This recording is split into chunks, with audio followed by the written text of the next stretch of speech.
बाजूला. सभापती महोदय, काय 100 पोलीस साध्या वेशातले चौथ्या माळ्यावर, म्हणजे ही मोगलाई आहे का? आम्ही मंत्री आहोत, अहो आमदार आहोत, 4 लाख लोकांच्यातनं निवडून आलेले. एवढा माजुरीपणा केला. त्या गोंधळात सभापती महोदया काय लागलं मला माहित नाही. माझ्या शर्टावर रक्त, जे सदस्य माझ्या बरोबर होते संदीप मांडवे त्यांच्या शर्टावर रक्त. माझ्या बॉडीगार्डच्या लक्षात आल्यावर त्यानं रुमाल काढून मला दिला. मी दाबून धरलो थोडा वेळ. तोपर्यंत आमच्या दोन्ही सदस्याला पोलीस पळवत घेऊन गेले. सभागृहातून नेलं का तुमच्या? सभागृहाच्या अलीकडे त्या बॅरिक जे मेटल डिटेक्टर असते आत जायला लावलेलं ते 5 फुटावर होतं सभापती महोदय. मला एकच म्हणायचे सभापती महोदय, ह्या पोलिसांचं, आमची पार्टी मिटिंग होती तिथं 2000 आमचे कार्यकर्ते होते, तिथं धाडस झालं नाही. चौथ्या माळ्यावर भाजपचे सगळे कार्यकर्ते होते, भाजपचे 50 कार्यकर्ते तिथं. आमचा एक बी कार्यकर्ता सोडला नाही. आम्ही चौघच, हे मान्य मकरंद पाटील साहेब, मी, शशिकांत शिंदे आणि खासदार नितीन काका, आम्ही चौघच होतो.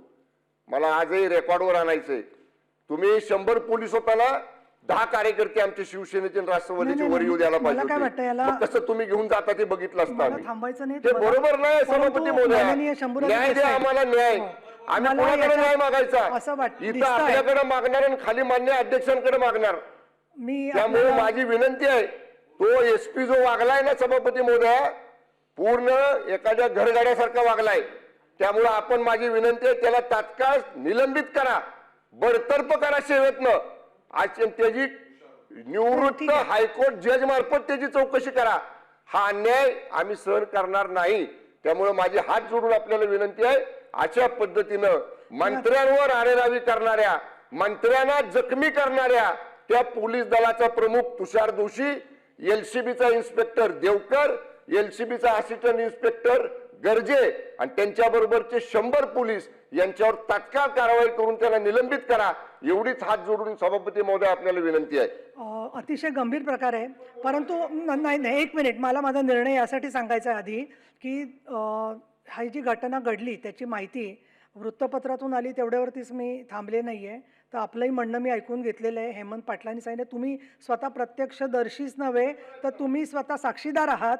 आणि माननीय उदय सामंत मंत्री महोदय दुसरे हजर आहेत, गणेश नाईक इथे उपस्थित आहेत. तर तुम्हाला याच्यावरती काही शासनाच्या वतीने निवेदन करायचं आहे का असं मी विचारते. पण निवेदन करायचं नसेल तर या ठिकाणी असणारी पदावरची व्यक्ती, म्हणजे मी उपसभापती आहे, तर मी आज आत्ताच्या आत्ता साताऱ्याचे पोलीस अधीक्षक आणि संबंधित ज्यांनी मतदारांना, देवकर आणि तुम्ही जे म्हणतात, हे पहा, या सभागृहामध्ये आमदार सांगतात ते खरं मानलं जातं, तर मंत्री सांगतायत म्हटल्यावर ते खरंच मानलं पाहिजे. हा आत्तापर्यंतचा प्रघात आहे. एक.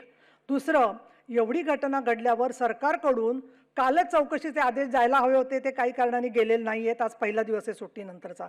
तर ताबडतोब साताऱ्याचे पोलीस अधीक्षक आणि संबंधित ज्यांनी लोकांना ढकलाढकली केली, जखमी केलेलं आहे आणि महत्त्वाचं म्हणजे मतदानाच्या प्रक्रियेपासून वंचित ठेवलेलं आहे, त्यांचं सरकारने निलंबन करावं असे मी निर्देश देत आहे. आता याच्यानंतर बोला पुढे काय असेल तर. चला.